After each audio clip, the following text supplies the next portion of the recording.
Hi, I just wanted to make a quick video to show Explosive Concoction of Destruction. It's a new Explosive Concoction transfigured variant that was added in 3.23. Wanted to make a video because I saw a Reddit thread today about the skill, saying that it was really hard to build around it, and I would tend to agree. It's not exactly like an all-rounder sort of skill.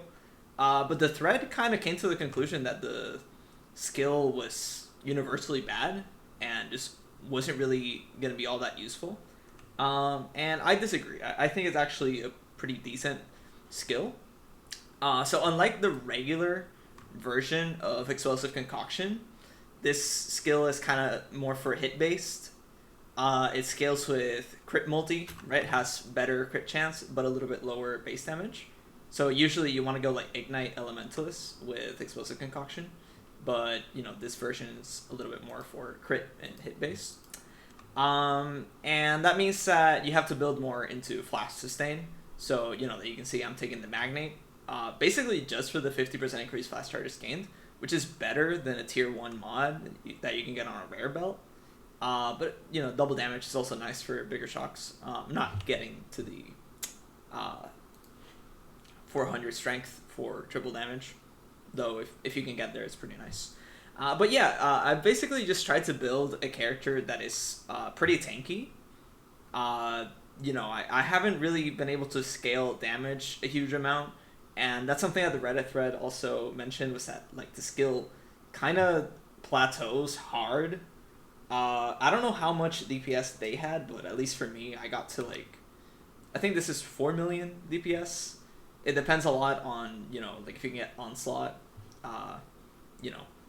since you have Onslaught on kill, or other conditional stuff. And I do have pretty decent flash sustain, but if I'm in a boss fight for a while, they drop off.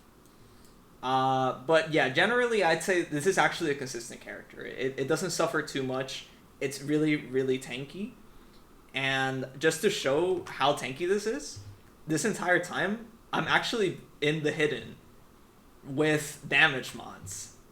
This is a strong character, right? Like, it's not the highest damage character ever, but it seriously is very, very, very tanky. As you can see now, like, my flask did drop off. So yeah, as I said, like, if you're in a long sort of encounter, okay, yeah, if your flask drop off, you are gonna die. If you ran the invitation normally with not waiting for them all to spawn, and yeah, killing them like as they spawn, you do have enough damage to kill them as they spawn, right? So wanted to do the cool little intro. So yeah, let me just clean these guys up and show off the rest of the build. So as of right now, it's the 3rd week of the league. I've invested about 40 divines into this character, mostly into just trying to get it to deal decent damage while still being, mostly invested into, ridiculous tank. Though granted, most of this character's defense comes from the flask effect from the Pathfinder Ascendancy, as well as Defiance of Destiny, which is the Trial of the Ancestors amulet. Show it off real quick once we're done here.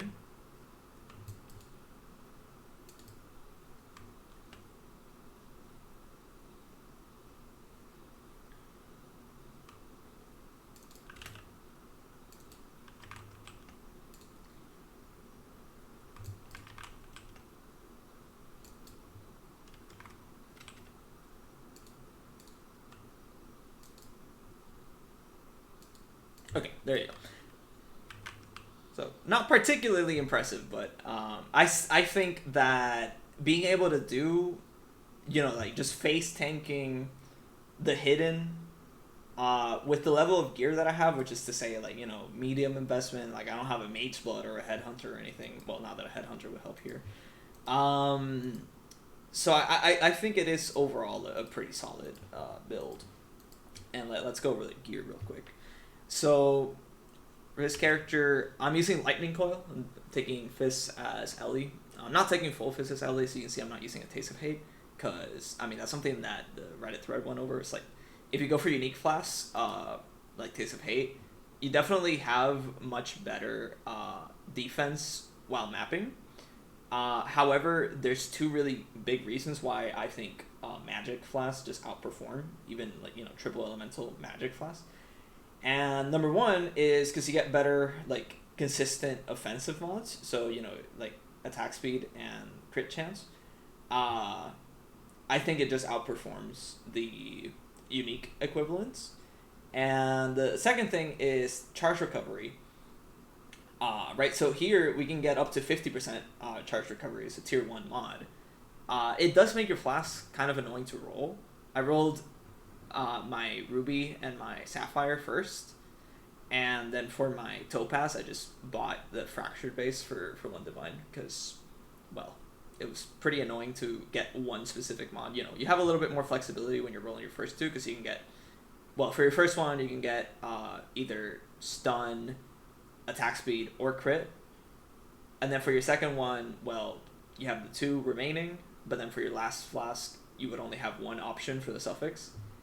So I would recommend, if you're going to do a similar character, you really want double tier 1 flasks, I would say, you know, bite the bullet, try to look for Fractured flask. Although I will say these are rare. When I bought it, this was the only one on the market that had a Fractured tier 1 charge recovery. And you do want the regular charge recovery mod, not the one that has reduced effect, because, as I said, most of your defense comes from having these flasks up. Yeah. So in comparison, if you use Taste of Hate, you're gonna do fine while mapping, but you will have much worse uptime in any single target situation, which I think is where this character is actually good. I'll go into that later. But anyway, the Reddit thread also mentioned that, yes, Dying Sun is really good for this build. Because you get 3 more projectiles, and it gives you enough AoE that you can consistently shotgun. There's some math. I think it's like 28% AoE if you want a shotgun with this setup, which is, 6 projectiles, greater volley, and then 1 from the tree. From this cluster. Wait, where is it? This cluster. So, yeah, with 6 projectiles, you need around 28% AoE. But if you're going to go for like 9 projectiles with Dying Sun, then, well, Dying Sun is going to fill out the rest of the AoE. I'm not exactly sure how much you need for that setup. But I would recommend against it, because Dying Sun has horrible uptime in this build. Just way too many flash charges to use it right. And I think it definitely seems really tempting, you know, in a POB warrior sort of way, because you can grab basically like 50% more damage from Dying Sun, going up to 9 projectiles. But I think it's not a good idea. It's just way too inconsistent. And I mean, that's what the Reddit thread was saying, right? It was they were having a lot of trouble sustaining flash charges. And, you know, as I showed off there, like, yeah, once your flash charges fall off, you're in trouble. So, yeah, beyond that, let me talk about the gear. So, this character, as I said, around 40 divines invested. I'd say one of the strengths of this skill is that since you don't need a weapon slot, and you don't really have a whole lot of, you know, scaling vectors, like, it's basically just gem levels, it opens you up to using rares in a lot of slots, and it also opens you up to using the Fist taken as Ellie setup. So what I'm doing is I'm just grabbing Suppress on my gear, right? So, you know, regular life resistances, you know, Chaos Res and Suppress. On my helmet, it's pretty important that you get as much Fist taken as Ellie as you can. This is actually not accomplishing that, because I only have the, like, lesser tier for the Eldritch implicit. But it's been doing fine so far. I don't think I'm dying to Fist too much. So, yeah, you get that. And you want to get Dawnbreaker with the highest possible roll, Fist taken as Fire. Because, well, that will allow you to take less pure physical damage, which means you don't care about Overwhelm as much, and you don't have to scale armor to get your PDR. And, yeah, your boots. These boots cost me around 5 divines to craft, definitely a lot more if you want to buy these already crafted. So to craft these, it's pretty simple. You buy a fractured tier 1 strength base, and you're going to hit it with chaos resistance essences until you hit tier 1 suppress on your suffixes. And then you want to get any Searing Exarch implicit without an Eater of Worlds implicit. So you want Searing Exarch to be dominating. And then you're going to just vision craft, like Annul, Slam, Eldritch Annul, Slam, until you get tier 1 life. Then you're going to lock suffixes, Ice Sling. Then you want to block increased armor evasion. So you either get hybrid movement speed and something else. That's your best case scenario, or you get unlucky like I did and you just get like whatever other mod. In my case, I got hybrid life and defenses, which is fine too. You always want more life. In which case you would just craft like whatever. In this case, I decided movement speed and onslaught, but you could also go for movement speed and additional movement speed if you haven't been hit recently. And yeah, otherwise ring slots, these could be improved. My ring slots are probably my weakest items, but yeah, basically just attributes to fill everything out and chaos res. Oh yeah, another big upside of this build is where Pathfinder is scaling a lot of flask effect. So if you get additional LE resistances on your Quicksilver, which is what I would recommend like for your 4th utility flask, you will need very, very little resistances on gear. And furthermore, you do get resistances on Defiance of Destiny, although they are on a pretty big range. They go from 10 to 40 for each of them. But if you get a decent amount here, plus this, you won't really need that much in the way of resists on the rest of your gear. Which means that you can cheap out, like these rings were really cheap, right? They're by far the cheapest part of this character. Yeah, then for your chest, this of course has a pretty expensive set of implicits, but I would say that the most important thing is you just get yourself a lightning coil as early as possible. It doesn't have to come with any corruption. In fact, I rolled a 4-link lightning coil that cost me like 5C that I bought on League Start to like tier 16 maps. This build really doesn't need those many links to feel fine. You're not going to be dealing a lot of damage. You're going to struggle to get to 1 million. But seriously, like because of the shotgunning mechanic and just how much defense you'll have just from your ascendancy, I think it actually felt fine on just a 4-link. But yeah, you do eventually want to, get your 6-link, and I'd say you probably want to go for 50% reduce extra damage from crits first before you go for your +2, because this league mechanic adds a lot of crit if you're grabbing the blue juice. But otherwise, it's yeah, like the +1 or +2 is really important because it's hard to scale. You can't really get much flat LE in this build. In my case, I'm just getting some from anger, but otherwise, because you're not using a weapon, there aren't really a lot of ways to get flat damage. So I'd say, yeah, get yourself an Empower. Before you have Empower, you want to run Hypothermia for your 6th link. But yeah, like you want to get yourself Empower eventually, and a +2 chest. It's just really comfortable, and I think it's one of the few ways that you can fix the damage, because that is something that people have talked about. Is that yeah, like it's a little hard to scale the damage on this skill, but it's not too horrible. And yeah, finally, Defiance of Destiny, really, really solid amulet. I don't think I have to explain why it's so strong, but basically anything that deals less than whatever the roll on the last one, just heal you. You can never die as long as you're taking less than 39. In my case, 39% of my life per hit. I can never die. This is a pretty cheap amulet right now. I think it's like let me check. Oh, never mind. Okay, I think it went back up, but that's because I'm filtering. Okay, see. Okay, so it's a divine, which I think is a very fair deal. For a good roll like this, it costs more. Although you gotta check. Sometimes people like really inflate the cost if they applied Catalyst ahead of time, because it does go up to 35.